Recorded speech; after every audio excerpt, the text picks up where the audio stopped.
حضرت عبداللہ بن عباس رضی اللہ عنہما اس آیت کی تفسیر میں فرماتے ہیں کہ ان دونوں جنتوں میں اہل جنت پر خیر و برکت کے ساتھ پانی کے دو چھلکتے ہوئے چشمے ہیں، اور حضرت عبداللہ بن مسعود رضی اللہ عنہ اس کی تفسیر میں فرماتے ہیں کہ ان دونوں جنتوں میں اللہ تبارک و تعالیٰ کے پیاروں پر مشک اور کافور کی خوشبو کے ساتھ پانی کے دو چھلکتے ہوئے چشمے ہیں۔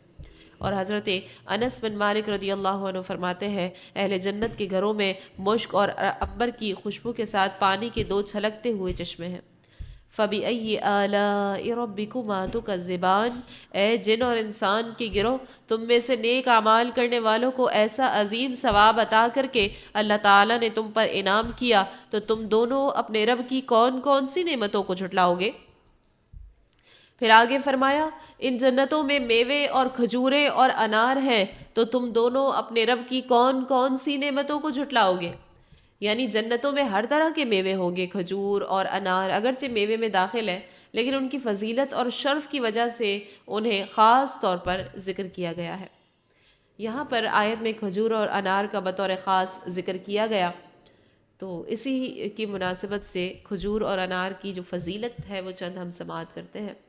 رسول اللہ صلی اللہ علیہ وسلم نے فرمایا درختوں میں سے ایک ایسا بھی ہے جس کے پتے نہیں گرتے، اور اس کی مثال ایک مسلمان جیسی ہے، مجھے بتاؤ وہ کون سا ہے؟ لوگ جنگل کے درختوں کے بارے میں سوچنے لگے اور مجھے خیال آیا کہ وہ کھجور کا درخت ہے۔ حضرت عبداللہ بن عمر رضی اللہ عنہ فرماتے ہیں کہ مجھے خیال آیا کہ وہ کھجور کا درخت ہے، لیکن مجھے بولنے سے شرم آئی کیونکہ اس وقت بڑے بڑے صحابہ کرام رضی اللہ عنہم موجود تھے۔ پھر لوگ عرض گزار ہوئے یا رسول اللہ صلی اللہ علیہ وسلم آپ بتا دیجئے کہ وہ کون سا درخت ہے؟ آپ نے فرمایا وہ کھجور کا درخت ہے۔ اور حضرت عائشہ صدیقہ رضی اللہ عنہ فرماتی ہے کہ رسول اللہ صلی اللہ علیہ وسلم نے فرمایا اے عائشہ جس گھر میں کھجوریں نہ ہو وہ لوگ بھوکے ہیں، اے عائشہ رضی اللہ عنہ جس گھر میں کھجوریں نہ ہو وہ لوگ بھوکے ہیں۔ آپ نے یہ کلمات 2 یا 3 بار ارشاد فرمائے۔ مروی ہے کہ حضرت عبداللہ بن عباس رضی اللہ عنہما نے فرمایا مجھے یہ حدیث پہنچی ہے کہ زمین میں ایسا کوئی انار نہیں جس کے دانوں میں جنتی انار کے دانوں سے پیوند کاری نہ کی گئی ہو۔ فَبِأَيِّ آلَاءِ رَبِّكُمَا تُكَذِّبَانِ، اے جن اور انسانوں کے گروہ، اللہ تعالیٰ نے تمہارے لیے ایسے پھل پیدا کیے جنہیں کھانے سے تمہیں لذت حاصل ہوتی ہے، تو تم دونوں اپنے رب کی کون کون سی نعمتوں کو جھٹلاؤ گے؟ پھر آیت نمبر 70 اور 71 میں فرمایا ان میں اچھے اخلاق والی حسین شکل والی عورتیں ہیں، تو تم دونوں اپنے رب کی کون کون سی نعمتوں کو جھٹلاؤ گے؟ یعنی ان دونوں جنتوں میں اخلاق کے اعتبار سے اچھی اور صورت کے اعتبار سے حسین و جمیل عورتیں ہیں۔ حضرت انس رضی اللہ عنہ فرماتے ہیں جنت میں حور عین یہ نغمہ گائیں گی نحن الخیرات الحسان حبسنا لازواج کرام، ہم اچھی سیرت اور اچھی صورت والیاں ہیں، ہم معزز و محترم شوہروں کے لیے روکی گئی ہیں۔ یہاں پر اخلاقی اچھائی کو اللہ تعالیٰ نے پہلے ذکر کیا، اس سے معلوم ہوا کہ اچھی عادت اچھی صورت سے افضل ہے، لہٰذا نکاح کے لیے کسی عورت کا رشتہ دیکھتے وقت اس کے حسن و جمال کے مقابلے میں اس کی اچھی سیرت، اس کے اچھے کردار، اس کی دینداری اور اس کی اچھی عادات کو زیادہ ترجیح دینی چاہیے۔ احادیث میں بھی اسی چیز کی ترغیب دی گئی ہے۔ رسول اللہ صلی اللہ علیہ وسلم فرماتے تھے کہ تقوی کے بعد مومن کے لیے نیک بیوی سے بہتر کوئی چیز نہیں، اگر وہ اسے حکم کرتا ہے تو وہ اطاعت کرتی ہے، اور اسے دیکھے تو وہ خشوع کر دیتی ہے، اور اس پر قسم کھا بیٹھے تو قسم سچی کر دیتی ہے، اور اگر کہیں کو چلا جائے تو اپنے نفس اور شوہر کے مال میں بھلائی کرتی ہے، یعنی اس میں خیانت نہیں کرتی اور نہ ہی اسے ضائع کرتی ہے۔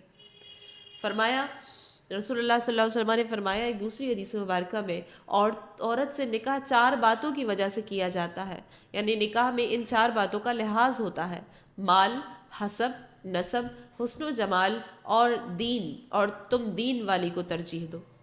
رسول کریم صلی اللہ علیہ وسلم نے فرمایا جو کسی عورت سے اس کی عزت کی وجہ سے نکاح کرے گا اللہ تعالیٰ اس کی ذلت میں اضافہ کرے گا، اور جو کسی عورت سے اس کے مال کے سبب نکاح کرے گا اللہ اس کی محتاجی ہی بڑھائے گا، اور جو کسی عورت سے اس کے حسب کی بنا پر نکاح کرے گا تو اللہ تعالیٰ اس کی کمتری میں اضافہ فرمائے گا، اور جو اس لیے نکاح کرے گا کہ ادھر ادھر نگاہ نہ اٹھے اور پاک دامنی حاصل ہو یا صلہ رحم کرے، تو اللہ تعالیٰ اس مرد کے لیے اس عورت میں برکت دے گا اور عورت کے لیے مرد میں برکت دے گا۔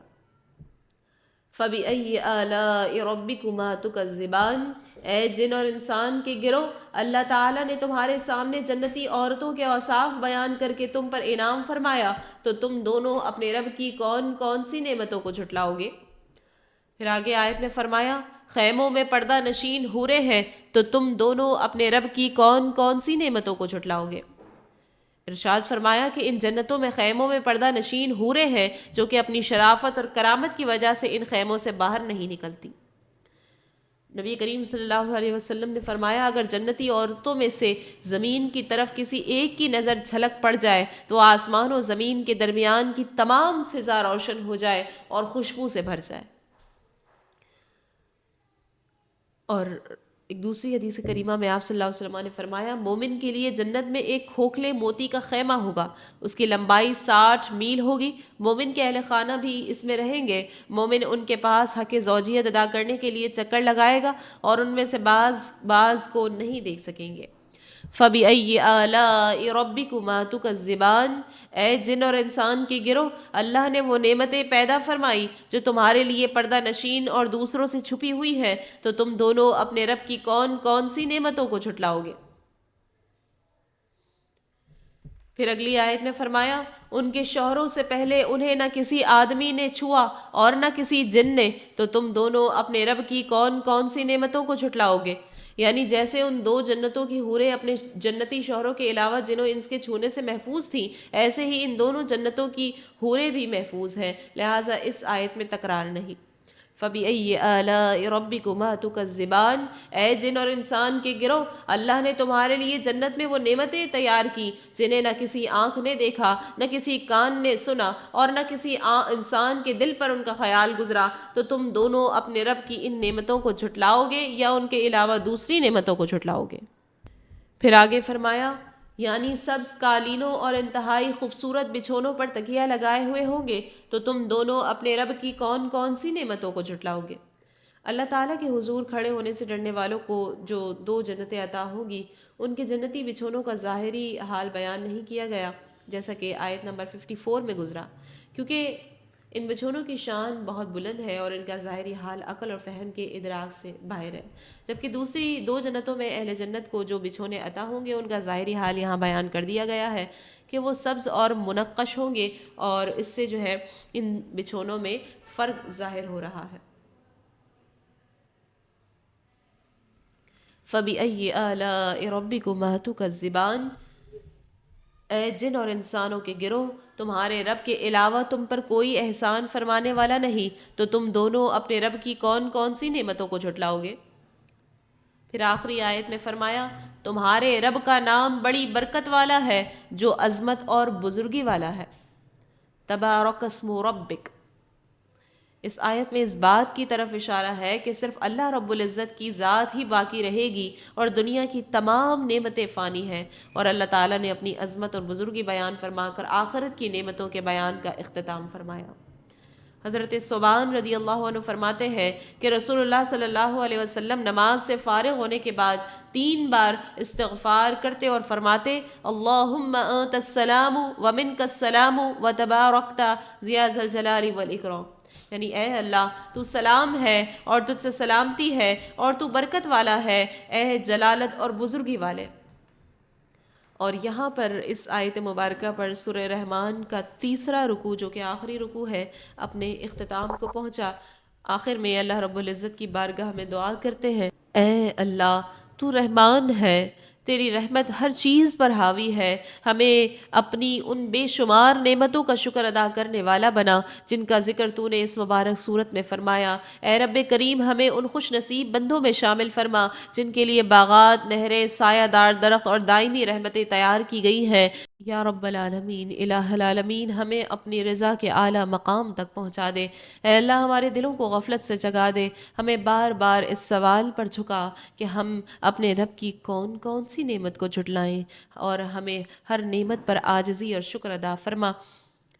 اے رب رحمان ہمارے گناہوں کو معاف فرما، ہماری کوتاہیوں پر پردہ ڈال دے، ہمیں دنیا میں بھی سکون قلب اور آخرت میں جنت الفردوس نصیب فرما۔ اے اللہ، جس طرح اس صورت کا اختتام تیری شان جلال و اکرام کی تسبیح پر ہوا، ہماری زندگی اور ہمارا خاتمہ بھی تیری حمد، تیری رضا اور تیرے ذکر پر فرما۔ آمین یا رب العالمین بجاہ سید المرسلین صلی اللہ علیہ وسلم۔ وما علینا الا البلاغ المبین۔